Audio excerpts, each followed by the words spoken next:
So once there was this elderly widow who had recently married her fourth husband. So a certain reporter saw the wedding announcement in the paper and was interested in her story, so she called her up to interview her. And she was, curious about this newly acquired husband and what his occupation was. So she asked her, what's your husband's occupation? She said, oh, he's a funeral director.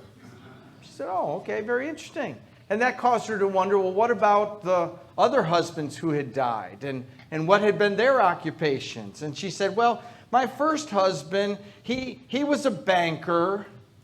And my second husband, he was a circus ringleader. And my third husband was a minister. Of course, the fourth was a funeral director. And the reporter just said, that's such an unusual group of people, have nothing in common. What caused you to marry these men of different occupations? She said, well, I married 1 for the money, 2 for the show, 3 to get ready, and 4 to go.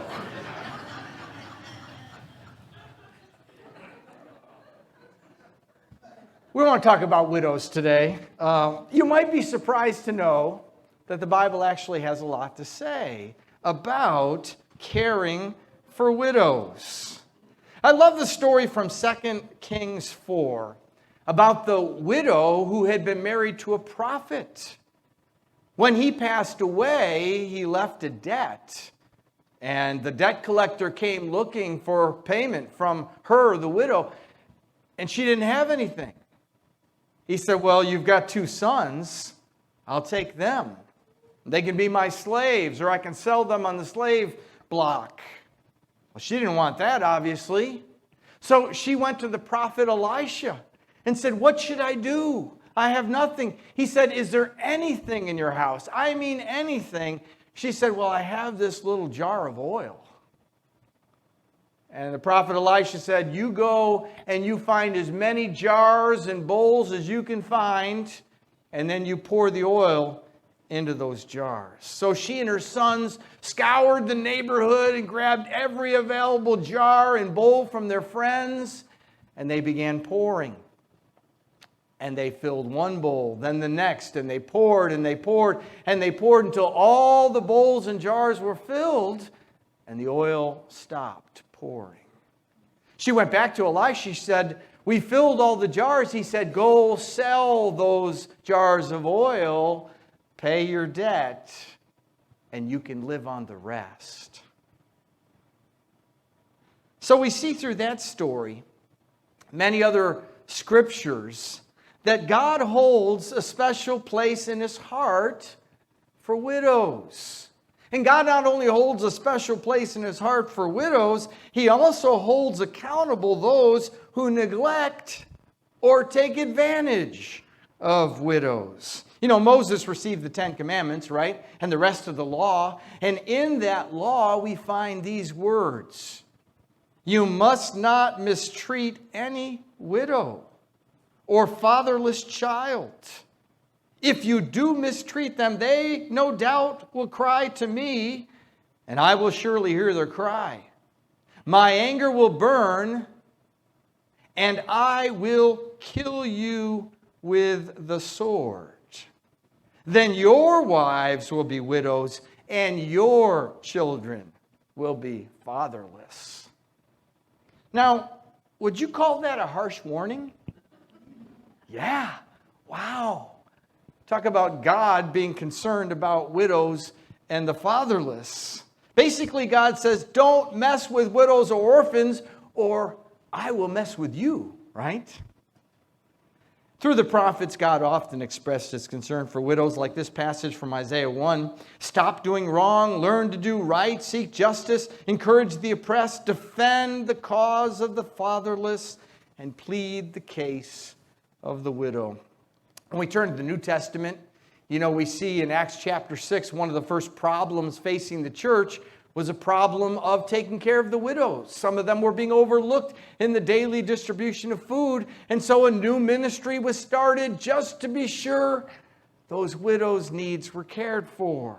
And when James wrote his practical little letter, he clarified what Christianity and religion's really all about, right? Pure and undefiled religion before God the Father is this: to look after orphans and widows in their distress, and to keep oneself from being unstained from the world. Keep oneself unstained from the world. So we see the simplest and purest form of godliness is to protect and provide for the vulnerable, the defenseless. That includes widows and orphans. So, therefore, it shouldn't surprise us when Paul was writing to Timothy about how to minister to different groups of people in the church, that he wouldn't also give instructions about widows. And remember, last week we looked at some of those instructions. Paul instructed Timothy how to deal with older men and younger men, and older women and younger women, and worthy elders, and even sinning elders. This week we want to explore Paul's instructions about taking care of widows. So first of all, let's make some general observations. Although concern for widows is scattered through the Bible, there's no more extensive chunk of Scripture devoted to the topic of widows than this chunk right here that we're going to look at today in 1 Timothy chapter 5. Now, it might strike us as unusual that Paul would devote so much space to the proper care of widows, but consider the day that Timothy was ministering in. Think about it for a minute.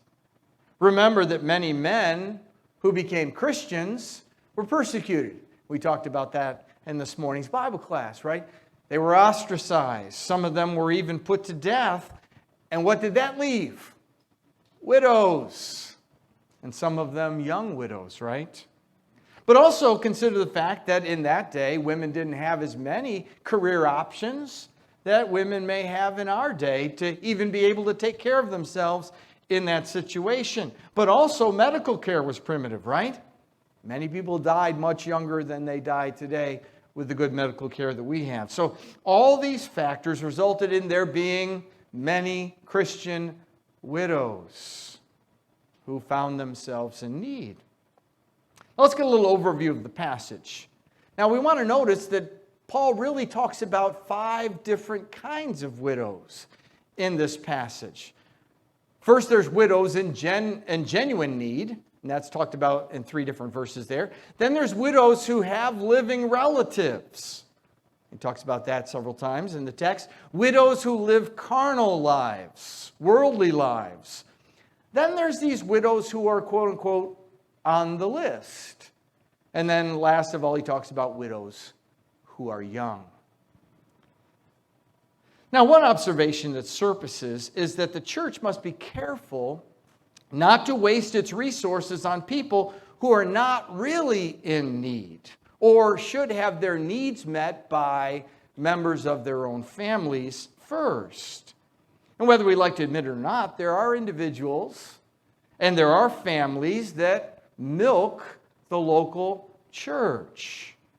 They may be capable to do work, but they refuse to do work, or they don't use their resources very wisely, or they're not willing to share their resources with others, and then they look to the church to take care of the needs. So that's a bit of a word of caution. But let's look at Paul's specific guidelines. So who should the church support? Which widows qualify for support? Certainly, widows who are truly in need should be helped by the church. And that's where Paul starts in verse 3, right? Support widows who are genuinely in need. Now, the word support is interesting, right? There it is at the beginning of that verse. The word literally means honor. Does that remind you of another passage that we looked at last week? When Paul talked about giving double honor to elders who are worthy. We talked about what that meant, right? That meant potential material, financial support as part of that double honor. Now, it has many more implications than just financial, but that is also involved in it. So the Christian Standard Bible chose to go with support widows rather than honor widows who are in general need. So, who are these widows in need? Well, first of all, she's a widow that has no living relatives. Paul wrote, "But if any widow has children or grandchildren, let them learn to practice godliness toward their own family first, and to repay their parents, for this pleases God." And so in Timothy's day, much like in our day, when the primary breadwinner died, the responsibility for the widow's care would fall to her immediate family. Now, perhaps some of the believers there in Ephesus, where Timothy was ministering, were falling in this way. They were failing to take care of these responsibilities for their widowed mothers or grandmothers, and that's why Paul sent these instructions to him. Such avoidance was unbecoming to Christ. Christians are supposed to be the epitome of love, especially love for our families first, right? And maybe that's why Paul used such strong language down there in verse 8 when he said, "But if anyone does not provide for his own family, especially his own household, he has denied the faith and is worse than an unbeliever." Now, this verse is often used to exhort men and women, mothers and fathers, to take care of their kids. And it can be applied to that for sure, because it applies. We should. But what's the context? The context isn't husbands and wives taking care of their own children. The context is adults taking care of their elderly adults, right? Now, notice the contrast. Caring for widows is putting religion into practice and is pleasing God. Not caring for widows is a denial of the faith and puts one in a place that's worse than the place of a person who's an unbeliever. That's quite a stark contrast, isn't it? But when a widow is without family to sustain her, then she should be able to depend on the church, her larger spiritual family, for support. Now, the church can't do much about non-Christian people who refuse to take care of their widows and their families, right? It's not our job to police out there, but the church does have a responsibility and an accountability to make sure the believers are practicing their Christian faith in taking care of the widows in their own families first. So secondly, though, the widows who are supposed to be helped are those who are godly women. Paul wrote, "The widow who is truly in need and left all alone has put her hope in God and continues night and day in her petitions and prayers. However, she who is self-indulgent is dead even while she lives. Command this also, so that they will be above reproach." So when the church does need to support widows, they need to be widows who are godly women, who are demonstrating a preoccupation with the things of God, not those who are living some kind of worldly, self-indulgent lives. And that makes sense. That would be obvious, right? Now, it's been my experience, and probably it's been your experience, that godly widows can be spiritual powerhouses in the church, right? They're the ones who are often doing a lot of the service in the church. They're the ones often teaching the children and making visits or making meals for people who are sick. All these kinds of wonderful good things. But on the other hand, a widow who's not godly, she can be a real challenge for the church. And so widows who are truly in need, who should be supported by the church, are those who have no family to support them and those who live honorable, godly lives. Now, another category of widows whom the church should support are the quote-unquote widows on the list. So apparently, the early church, or just the church at Ephesus, where Timothy was ministering, where Paul wrote this letter, had some kind of register for certain widows who were going to receive ongoing financial support from the church. In the next few verses, Paul goes into detail about those who qualify to be on such a list. Let's look at what he said. No widow is to be enrolled on the list for support unless she is at least 60 years old, has been the wife of one husband, and is well known for good works. That is, if she has brought up children, shown hospitality, washed the saints' feet, helped the afflicted, and devoted herself to every good work. So we notice the qualifications. She has to be of a certain age, right? And Paul's going to talk about younger widows in just a minute and why that's a wise thing for them not to be put on the list until they're at least 60 years old.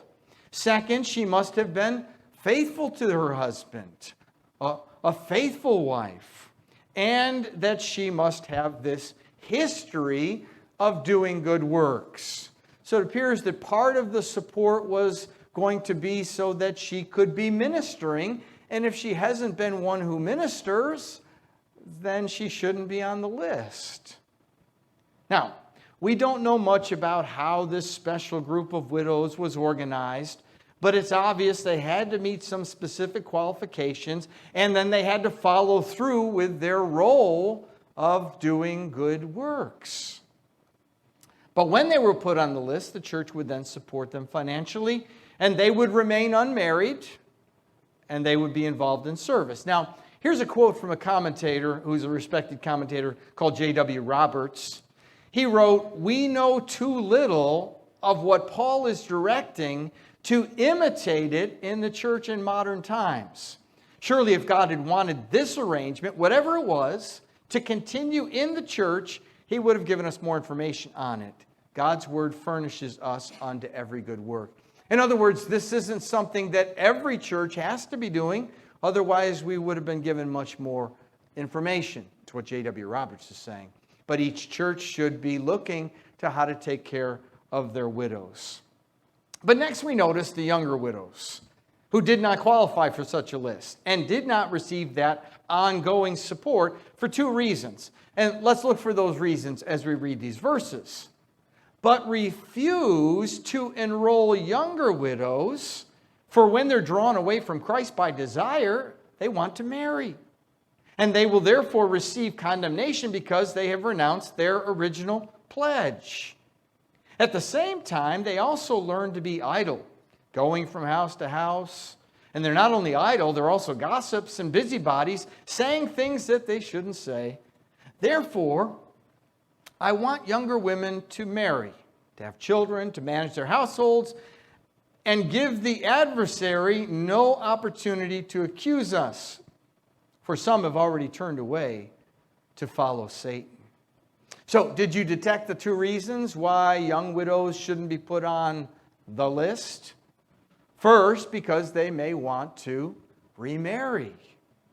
It's not a bad thing, right, for a younger widow to want to remarry, or someone who's never been married to want to marry. There's nothing wrong with that unless she's made a commitment not to, right? In terms of the context of what Paul was writing about, they made a commitment, they should follow through with it, right? To remarry after having made a pledge to the church would be to bring judgment on herself. So, unless they're at least 60 years old, don't even think about putting them on such a list, right? The second reason to not put them on the list is that they may become idlers and gossips. So widows who are older and more mature will likely know how to fill their time with good works and will know how to keep from gossip. But these younger widows, not having matured through years of godly experience, might take advantage of this situation, of this financial freedom. And they might sit back and do nothing but become busybodies. Now, incidentally, just so you know, for clarification's sake, it's not only women who can become idlers and busybodies, right? Men can easily become idle and lazy and gossips and busybodies. It just so happens that Paul is addressing this situation with the widows, and so he's talking about it in reference to them. So what's the best course of action for young widows? The best course of action is for them to get married and have children and manage their homes, and therefore not give the enemy an opportunity for slander. When a woman is pouring her life and energy into her home and into her family and into her children, it's amazing how little time she has to waste or to get involved in ungodly activity. If idle hands are the devil's workshop, as the old saying goes, then busy hands are God's workshop. And that's true for women, and that's also true for men. Goes both ways. Now, Paul ends this discussion with a final reminder that family, not the church, is supposed to be the first line of support for widows. Paul wrote, if any believing woman has widows in her family, let her help them. Let the church not be burdened so that it can help widows in genuine need. So God's will is for the family to do what it's supposed to do, the biological family, and for the spiritual family, the church, to do what it's supposed to do. God doesn't intend for either group to do what the other's supposed to be doing. That's God's will. Let's finish up with a few underlying truths. First of all, we learned that caring for one's dependent parents and grandparents is a serious and scriptural responsibility. God's will is that parents take care of their children, for sure. But God's will then is that at some point the tables turn. And those parents who took care of you when you were a young child are now the parents who need you to take care of them now that you're a mature adult. And each family will need to decide what is the best way to take care of their needy, aged ones in their family. And some may decide the best way to do that is to bring them into their home and to take care of them there. Others may realize that's not a possibility. That's not the best thing for anyone. The point is not how you take care of them, but that you take care of them and make sure that their needs are met. To show love and provide the support that's necessary. And each generation has to train the next generation regarding this responsibility, right? And that training doesn't just come through the things we say, but it comes through the actions that we show, right? So we adults, if we're looking to our kids hoping they're going to take care of us in some way when we're aged, how are we doing on the other side of that? How well are we taking care of the aged generation before us? If we're not, then our kids may not catch it, right? And we want them to be sure to catch it. Now, secondly, we learned that the church is never expected to support everyone in need. The ministry of compassion and care must be accompanied by discernment and wisdom. It wouldn't be a good steward of the church to take the Lord's resources and indiscriminately hand it out to every need without first evaluating its legitimacy. Make sure they're widows truly in need. Make sure they're not widows who have families that should be meeting that need first. These kinds of things. In some cases, the church has clear responsibility, but in other cases, it's clear that a person's family has first responsibility. Number 3, we learn that a full and busy life is much safer life than an idle one. And that applies to all of us, right? When we spend our time serving the Lord, studying His Word, raising a family, earning an income, building quality relationships, we'll have less empty hours that can get us into trouble. When we get busy for the Lord, it helps to keep us out of trouble. Number 4, we learn that widows, especially older ones, can play a vital role in the church family. The loss of a loved one doesn't have to overwhelm or immobilize them permanently. Now, the grief process takes a long time for sure, but their newfound singleness may give them the freedom to focus more exclusively on the work of the Lord. And they can draw close to God, and God can use their vast storehouse of knowledge and gifts and abilities for good in the church. if they'll devote themselves in that way. But number 5, let me encourage us to keep in mind that the needs of widows are not merely financial. Not every problem faced by a widow is solved by money. In fact, a widow's financial need may be the least pressing need that she has. Other needs that might be more pressing and not solved by money could include the need for belonging, or the need for self-worth and affirmation, or the need for fellowship in the face of loneliness and isolation. These kinds of needs are not resolved by money. They're resolved by relationship, time, presence, things like that. And then finally, when we care for widows and all the needy, we become more like our God. The Bible says that our God is the husband to the widow, and the father to the orphan, and the provider for the poor. Psalm 68:5 says, God in his holy dwelling is a father of the fatherless, and a champion of the widow, a defender, a protector of the widow. And when we love and care for widows and for other needy and vulnerable individuals, we become more like our God. So let's be like our Father in heaven. Amen.